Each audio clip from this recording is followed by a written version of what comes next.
About 2 weeks ago, it was announced that we would soon be able to unweld in Design Space. That feature, along with a few other new ones, was in beta at the time. You can watch my video for all the details.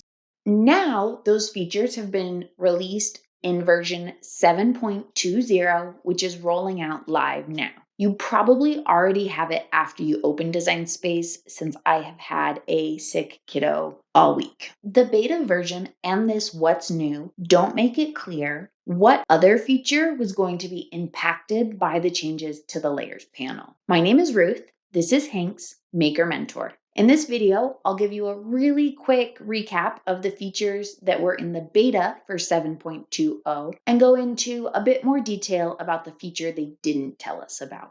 The Layers panel now allows you to rename layers and groups. You can drag objects to different groups without ungrouping them, or you can simply drag them into a different order. The Combine button is where Weld used to be. You can click on it to select Weld, but it also has added Unite, Subtract, Intersect, and Exclude. You select 2 or more objects, then you can adjust your design with these new tools. Unite, Subtract, Intersect, and Exclude are all reversible, and they stay together on your Layers panel to keep it more organized. You can go back into the Combine menu later to undo an action or to merge the layers to simplify it and make it permanent. They didn't tell us about the changes to the Color Sync panel, and I'm excited for them. It has been updated to match the Layers panel.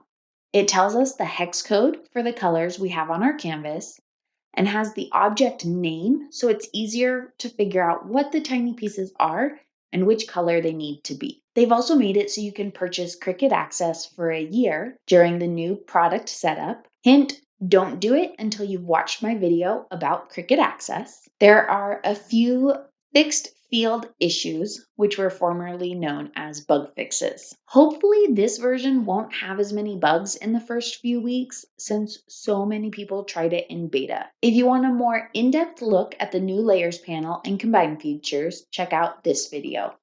If you want to learn more about Cricut Access, check out this video. Thanks for watching Hank's Maker Mentor. Until next time, bye.